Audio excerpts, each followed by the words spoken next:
Right, how's it going, guys? Welcome back to another video. I've just watched Emma Greenwood's video, and it has inspired me to try to rescue my begonias. So I have a few of my Dibleys begonias, which are in the cells, that are looking terrible, and they have looked terrible for a long time. My listada is looking terrible, and it looks like I can see a web on there. It's not a spider mite, it's just a spider web. It looks terrible. I'm so tempted to just throw this one away because all of the new growth has died and it's looking awful, but I'm going to make a conscious effort to try, so at least I can say I tried. So what I'm going to do is I'm going to transplant all of these. I'm going to take them all out of their containers. I'm going to cut off the mesh cell thing they're in, and I'm going to cut it off and then I'm going to replant them and hope that they grow back better. And this one, it looks so terrible, but like that compared to 3 weeks ago is a lot better. So this is my begonia Marmaduke. You can see it's really lovely, and I'm not too worried. And yeah, this new leaf coming in is really pretty, and it's really healthy, that growth there, so I'm confident this one's going to survive. The only thing is I've got a bit of like contradicting thoughts going through my head, because it's showing new signs of growth and it's looking healthy. There's a fungus gnat. The worst thing you could do to this begonia right now is mess with its roots, but I have to. I do have propagations of this begonia, so I don't feel as pressured on keeping this one alive, although I really want to because it's beautiful and the backs of the leaves are just as beautiful as the fronts. So yeah, and we've got some dead leaves going on here, so I'm going to get rid of all that mess. Got to try not to knock this leaf off in the process, but there's some nice new growth. Oh, there's actually I don't know how we can see it, but there's another leaf coming up under that leaf, so that's good. Yeah, I'm going to cut off the membrane. And then the last begonia that I'm going to try to rescue is my begonia Carnivorousplantsuk. Look, Emma can relate so hard right now because they just look really bad. The reason that mine went bad though was not to do with winter. It was more to do with I moved all of them out of the way, well, out of where they were. I moved them from where they were doing good to a position where I didn't really look after them as much, and they all really struggled. But there is, on this one, some new growth coming. I thought I saw an aphid then. Yeah, right, you can only see dead there, but like if you look past that dead, you see that little tip? That's growing, and then we've got a growing tip here. So I'm confident this one will come back, but again, like I said, the worst thing to do with a begonia that's starting to grow is mess around with its roots. But I'm just going to do it, and if I lose it, I lose it. These were only between £3 and £4 each. Obviously I'd rather not risk losing that, but at least it's not like an expensive plant. And you can see, yeah, you can see the cell there that's like, where is it? Sticking out of it's like a synthetic plastic, horrible cell. Ugh, just, ugh. I have no words. I don't really know what to say. Like, it was my fault for leaving it on there, but let's propagate in some stuff that's biodegradable. I understand it's harder, but hey. Right, and then before I get on with that, I'm going to show you a couple of updates. I have all begonia related. This whole video is going to be begonia related. I have my begonia Bowery Tiger Paw propagation from Emma. This one was a leaf. She sent me a few leaf cuttings, and this one has just grown beautifully. I've kind of got it balanced in this pot, and I've watered it into this pot, forgetting there was a hole in the bottom. Yeah, it went everywhere. But this is beautiful, and the backs of the leaves are beautiful. And yeah, I've got another one of these. It's interesting though, because this one, the leaves are growing super, super tiny. But on my other one, because Emma sent me 2 of these leaves, the other one I propagated inside a propagator with I I'll grab it and show you rather than talking about it. Let me talk about this one first and then I'll show you that one. Basically, the leaves are small on this one, but the leaves got bigger on that one. That's what I'm trying to say. But like, that is so pretty. And I'm thinking of planting that inside my giraffe planter. Let me grab that as well. I keep talking about stuff. So I'm thinking of planting that inside this giraffe planter because I've kept, like, I bought one of these for myself because I just couldn't not have that. Look how cute that is. And I've really been struggling to figure out what to put in there. It doesn't have a drainage hole. You can see that I've like kind of placed stuff in there previously. So I'm thinking that begonia might look really cute in there, like once it gets a bit bigger. Because I was thinking the patterning is similar to the giraffe spots. Not really, but it kind of looks similar, and I thought that would look really nice. But if you guys have any better ideas of what can go in here, please do comment, let me know. Right, so the other propagations that I was just talking about are here, and they're looking amazing. Like, I'm tempted to just really leave it all in this. Look how beautiful that is. Jesus, the colours, wow. And there's the Bowery Tiger Paw, that's the other one. So I'll put them side by side and you can see the size difference of the leaves. So this has less leaves, but they're a lot bigger, and this has a lot more leaves, but they're all smaller, which I thought was quite interesting.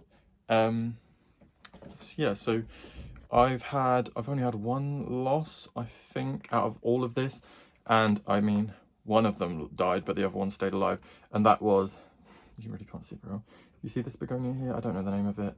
This one's more of like a trailing begonia, I guess. That one there, I really don't have the name. You can kind of see it. And that came as one cutting, but I cut it into two. Both of them grew, and then one of them died, and you can just see it like there. I'll leave that in there. Yeah, and then we have, this is a begonia Marmaduke. This is the one that Emma showed in her video, and hers is like on the way out. It looks, well, she said it's coming back. I just wanted, Emma, if you want a leaf cutting in return, I'll send you, once these grow a bit bigger, I'll happily send you a leaf cutting. I thought that'd be quite funny because then it's like you've sent it to me and then I'm sending it back. It's funny in my head. But like, these ones are absolutely my favorites. Well, I don't know, because this is, see, this looks really similar. It's a begonia Marmaduke, but it looks very similar to, there was one called Lime something Lime, and it looks really, really similar to that. But that's beautiful. And then there are, so this one and this one and this one, that's 3 different types of begonia, but they're all kind of stuck in there together. I do need to divide them, but I really don't want to mess it up, because just in case I get any losses, but they look so good. And then, yeah, and then we've got a begonia Marmaduke leaf just down here. I put this in a lot later, and it's not started shooting yet. I think it's rooted, but I'm not going to pull it around just in case. But look at that. That is so nice. So I'm really happy with that. Anyway, I've gone like so off track. Oh, and I want to show you one more thing. Let's just plop these down. And then I have this new begonia here, which I've just watered because it was a little bit dry and I didn't realise. This is a begonia, what's the name? Sumatra green, and it is absolutely stunning. Look at the colours on that. Right, so this I got for £10, which is a really good price for this size. I've cut off a few leaves because I'm going to try and propagate it to see how well they do, but it's just so thick in there. You can really, like, there's a couple of drying leaves. So I did notice that my window's squeaking. I did notice that a lot of the lower leaves, well, maybe 4 or 5 of the lower leaves started drying out. So I don't think it really enjoyed the transition from the nursery to my room. But I think if I increase the water in just a little bit, because it did dry out quite a bit more than I was anticipating, then I think it's going to do a lot better. But I'm really, as soon as I saw that, I picked it straight up. I was like, yeah, that's coming home. But yeah, let me know what you think of that one. That's beautiful. I just love the silver because it's like super, super silver. So that I was really happy with. And I need to find it some nice position. I could put it in a nice pot. I don't know. I need to kind of have a think. Right. Now I'm going to get on with the actual purpose of this video. So I'm going to change the camera angle, and then we're going to cut some little plastic segments off of my begonias in an effort to save them. Right, so I'm going to start with my begonia listada. I thought I'd start with the one that I'm the least worried about losing, so that if I really drastically mess it up, then it doesn't really matter. So this one, like I mentioned this when I first got it, you can see it's like proliferated. The stem, you see where it's like super wide and then thin that way.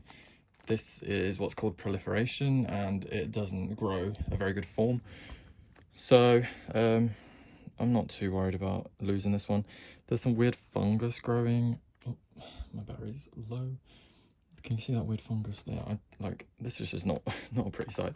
So I don't really want to touch that fungus in case I spread it. But yeah, just look, it hasn't even rooted. No, I didn't even need to pull that. This one, this is the only one out of all of them that I took out of the cell. Oh, it's so compact. This is a bad idea. So this is the only one that I actually did remove from the cell. Remembering that literally 2 seconds ago. There's a tiny root there. I don't want to damage it. This is really compact. It's just compact peat. This is like peat cells. That's what it is. This is not like, oh, I cringe when I watch people do this, but I need to just loosen it and see what I can save. I could just kind of loosen it gently like this. No, this just isn't good. Right. Okay, so I've broken it up quite a lot. I'm not going to pull it because I don't want to pull off any of the roots. You can see it's holding itself together because there are roots attached. So what I'm doing is just slowly, like gently teasing apart the compacted cell. And what this, I'm hoping, will do is create gaps in there that the roots can penetrate, because it's just the roots aren't able to penetrate it because it is so compact. That is crazy. So it's that compacted inside a plastic cell. Like, what are they hoping for? I'm gonna get rid of the top layer of this soil, and then I'm gonna keep the rest. So if I just pull that top layer off, leave it over there, then I'm gonna mix this with my soil that I have already, and then I'm gonna pot it back into the same pot. And I just want to keep it nice and loose. So I've got a lot of perlite in here. Right. Let's fill this up a little bit more. Right, I don't want to keep any of that soil. That can go off to one side and that can be thrown.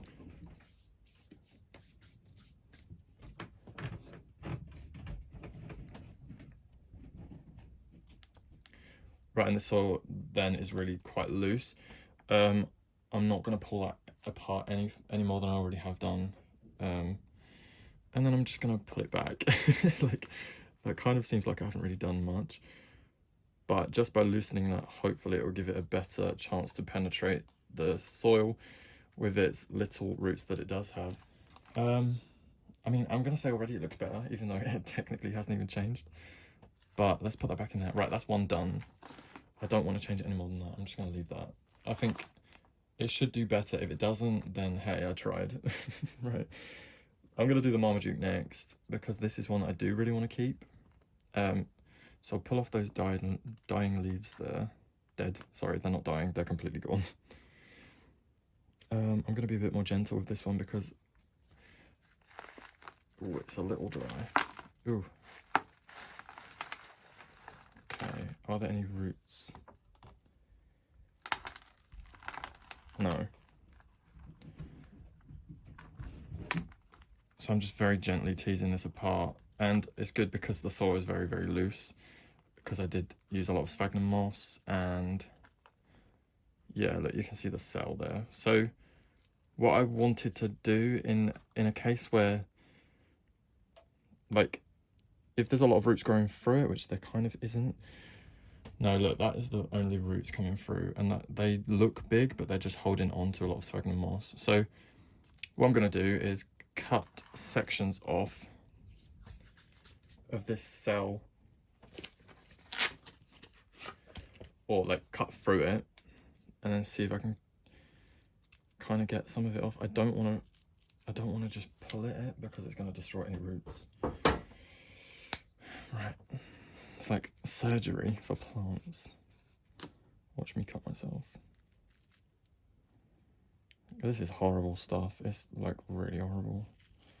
Yeah, and then look, inside that it's just so dry. So I'm gonna tease it off, and then any roots that are coming through, they're just gonna end up coming off, aren't they?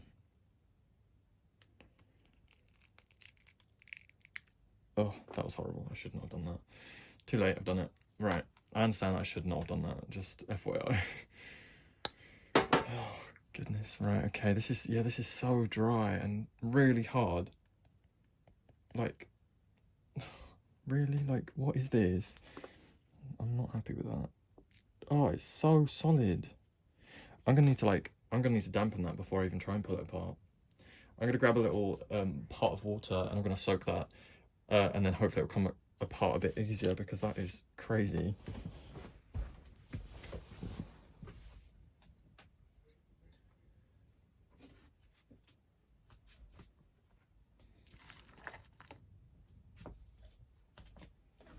Right, so I'm just gonna sit it in there and then spray it. And hopefully, yeah, that was all it really quick, because it's definitely just peaked. And we all know, oh, right. Right, so whilst we're letting that soak up just a little bit, I'm gonna take the Connie Boswell out as well. Actually, let me just move some of this. So this soil here is all still really good, so I'll still use that. Because, oh, I'm so confused by that. That, like, propagating like that clearly works when they are able to really manipulate the environment in terms of water, humidity, temperature, like all that sort of stuff. But that's just not how it works when you, I don't know, I'm just, right, it's a little bit softer. Anyway, let's get on with the next one rather than moaning about that one. So this is my Connie Boswell. Did once have beautiful leaves. Hopefully one day we'll again have beautiful leaves. Let's take it out, and we're going to see the exact same thing. So I've got a very loose, oh, I think I saw a root. Wow, we're surprised that we see a root. That's not a good sign, is it? I've used really loose soil here. Did I see a root? Oh yeah, cool. Okay, there are some roots in here. So then what I may do with this one, instead of cutting, well, I don't really want to pull it like I did with that one, because that was a big bad idea. So I may just like kind of cut through the cell, or like peel away at it like this, and then bury it with it, so that the roots can come out of here, as well as the ones that have gone through the cell. I don't know. If I had like sharper scissors, I'd really...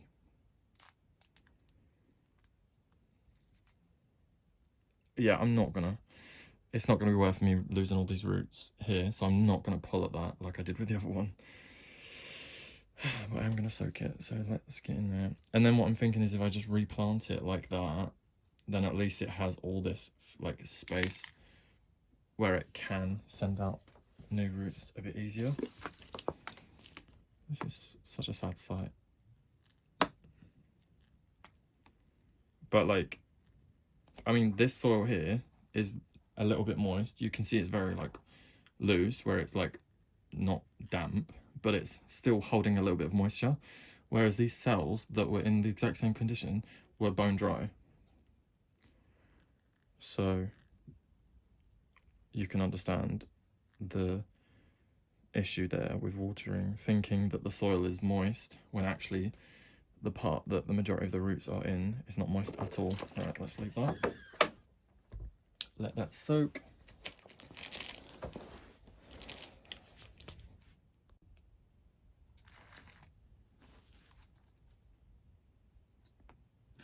can see that like it's still pretty dry for a lot of it, because the water just really can't penetrate it quickly because of how dense it is, and how compact it is. So I probably should leave this to, yeah. And that plastic, you can see it's like relatively hydrophobic, where it's not soaking the water in. This is just like not a good idea. I don't really understand. They must have kept in the nursery, they must keep them at like a constant level of just moist, because if they let them dry out, they're like, they seem too difficult to re-moisten. So I bet they just keep them at like a constant level of just damp, which would make sense, but it's difficult to maintain in when you plant it up into a bigger pot, isn't it? Right, so I think what I'm going to do with this Marmaduke, because I've absolutely wrecked the majority of the roots that were there anyway, I'm going to just kind of tease it a little bit, but not pull away at anything. I'm just going to try to loosen it, because it will gradually loosen up by itself as it absorbs the water. It's so dense. Let me zoom out. Right. So, excuse those Parma violets over there. I'm gonna put it back into the same pot. I'm just gonna let's get this soil away. I'll mix it with my good stuff, even though the soil is still really good because it hasn't really been used. I'll mix it and then reuse it.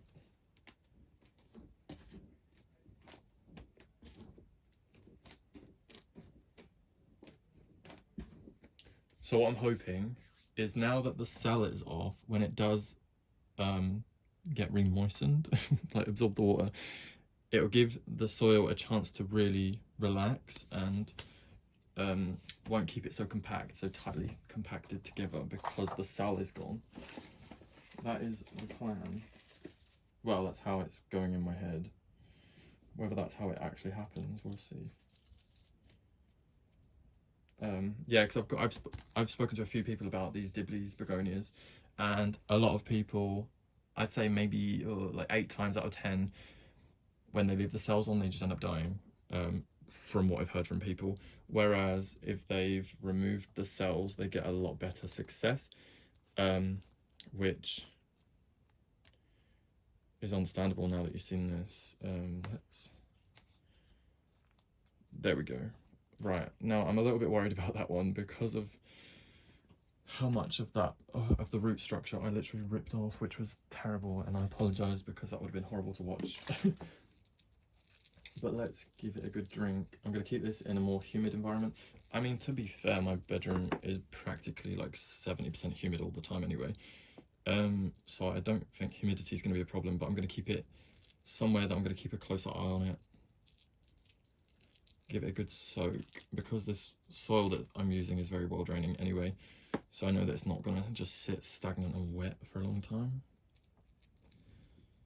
There we go. I just really want to let it saturate that like horrible peat. Right, I water it, I'll leave it like that, and then I'll give it another, yeah, because it doesn't feel very heavy. Not that I want it to feel heavy, but I just mean in the sense of understanding how watered it is. Let me place it there. I want it to, yeah, I'll have a look at it later. Just struggling to get my words out. I'll have a look at it later and see if it needs any more water. And then with this one, I'm not going to pull that apart, because those roots on there are really good. And then, like I said, I've released all of this surface area here, so it will give it a better chance to root out of that that side. So I'm just going to replant that in the same soil. I've mixed in some fresh soil with it, because I've got like a bin here that's full of my soil mix. As you can see, there's a lot of sand, a lot of, what did I use? Must have just, to be fair, with all my houseplant mix, I just mix everything that I have left over. So sand, grit, sphagnum moss, and multi-purpose compost. I never use peat with my houseplants. I always use multi-purpose compost, which has a 0 peat content. It's a lot harder to get peat these days anyway, so although a lot of compost says like reduced peat, but then it'll still be like 50 to 90% peat, which that's a whole different subject. Let's not get into that. This looks tragic and sad and horrible, but hey. Right, okay, let's make a nice big hole there. I'm just gonna slowly, it's got some good roots and I can't complain about that, but let's just make sure they're intact. There we go. I understand this camera position is very bad. Let me move it. Right, so I'm just gonna get some soil and place it around the top.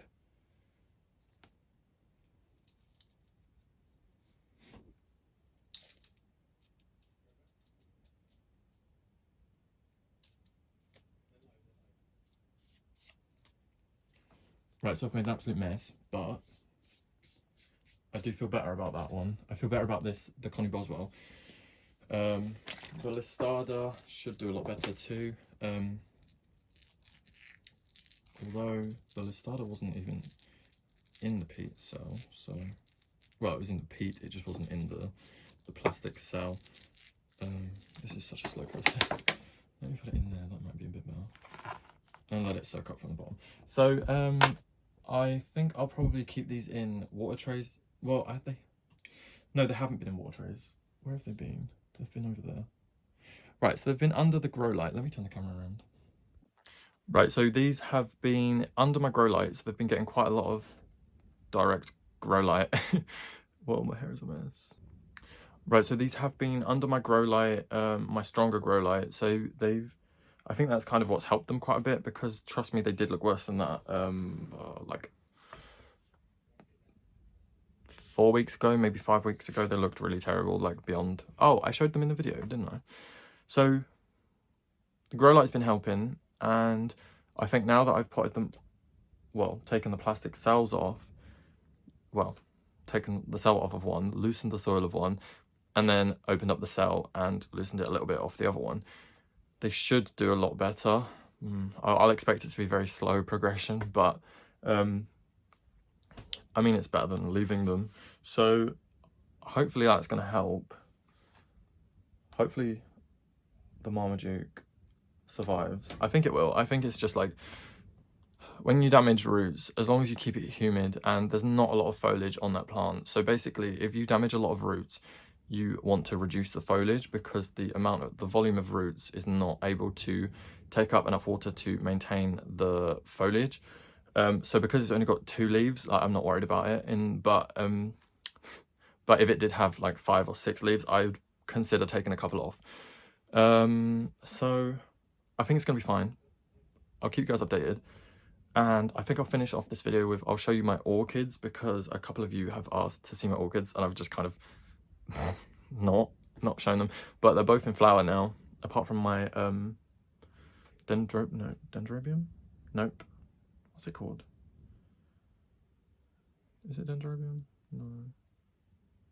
Apart from my orchid that's in my bedroom, I haven't shown my other orchids, so I'll go down, grab them, show you. They're both looking really pretty, like they're both flowering, and yeah, you guys want to see it, so I'll show you. Right, so the first of my 2 orchids that have been kept downstairs, firstly, they are kept in a north-facing window, so they get like minimal lighting, which is part of the reason as to why they don't flower very often. Well, they flower like once a year. Actually, this one's flowered twice. God, right, let's hold the light now, because that looks awful. That's a bit better, right.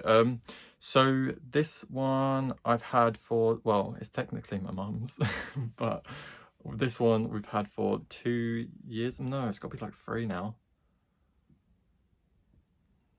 It's got to be 3, maybe more actually. I don't know, I don't really pay much attention to it. Like, it's beautiful. The colour of the flower is really nice. It's one of the, that stick is sticky. This is one of the, sold as miniature, but like, I mean, it's getting relatively big now. Dusty.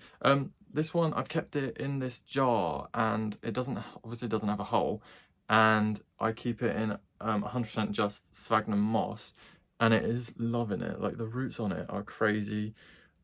You can see they're so healthy. And basically what I do is, because it's in sphagnum moss, I put loads of water in the bottom, like just pour water in there, and then the sphagnum moss absorbs it all, so it doesn't stay sitting at the bottom. So it doesn't, none of the roots sit in water, which is perfect for orchids because they hate being sat in water, and they don't necessarily like being in a soil substrate. You can, I don't know if you can really see the flower. Oh yeah, but there's a second spike here. So, oh, that's right. Right, so this was the spike from last year. You can see the old bit there, and it has regrown on the same spike, which is really cool. And then this is this year's spike, which is also really cool.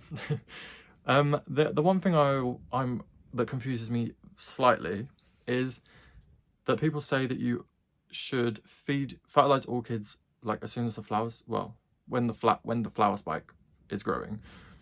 But like, if I fertilize it right now, it's not going to change the amount of buds on the end. So I guess fertilize it before it starts spiking, or just as the spike starts. But like, orchids they don't really do too much for me. Although this one is stunning. That is beautiful. I love that. It's a really nice display. So that just stays in the kitchen. And yeah, that's really nice. I do like that. I really like that one. I don't know. Orchids, they're really pretty. Just not really super interesting to me. The second one is, so yeah, these are just Phalaenopsis. The second one is this guy, just a white flower. This one is really pretty, and you can see these little, where are they? These little things on the end here are really pretty. They make it really, this is such a terrible camera angle. You see the little, like, yeah, you can see them. They're really cute, little hair, like not hairs, but like little spikes. So this one is really pretty. It's just in its like part that it was bought in. I love the flowers. I love the color. This one was bought for me as a gift from someone that we shall not mention. So give me ideas, creative ideas on how to kill an orchid. I'm kidding. But no, it's really pretty. And like, I really like how it grows. So basically, like if you look from the front and then you look from the side, it's like curved. And the way I did that, didn't do it intentionally, but it was growing straight that way, because it was going towards the window. And then I turned it around, and then it started sweeping back that way, and then it flowered, and it worked really nicely. It kind of kept the flowers directly above the plant, so it doesn't take up much space, and it's not like skew whiff like the other one. But I definitely prefer these white. They were blue last year because they were like dyed, but now they're going to do a different type of dyeing. I'm kidding, they're really pretty. I won't kill them, but like, they can, this orchid can go to the highest bidder. No, I'm joking, it's really pretty. I'll keep it with it. So yeah, really pretty. It's a shame about this leaf. This one leaf has like this, I don't know why it did that. It just did that, and it just, why did it do that? I don't know. It just did it. But yeah, it is really pretty. I'd like to try one day to have like, you see them with, you see some people that have them hanging from like a string, and then they just have it like mounted on a piece of wood or something, and then you just like spray it whenever it requires watering. I'd really like to do something like that, but then I don't have space for it in this room, because I'll hit my head on it like 10 times a day. Anyway. Yeah, so that one's really pretty. So that's basically just my two orchids. I do have my other one over there, but it's not flowering, so I won't show you that. So for those of you that wanted to see my orchids, there you are. You're welcome. Hope you liked them.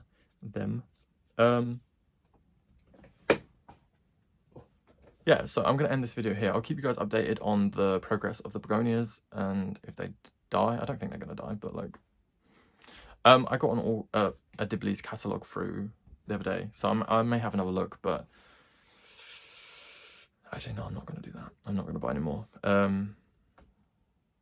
It's a shame because Dibleys have such nice cultivars, but I just don't want to buy them in that like small cell anymore. So they do sell larger plants in bigger pots, so potentially I could look at that. But for now, I don't really want to get any more begonias. I mean, I always want to get more, but like, I'm gonna hold the horses for a minute. I hope you guys enjoyed. Please leave a like and subscribe if you want to see more. Thank you so much for watching. I'll see you guys in my next video.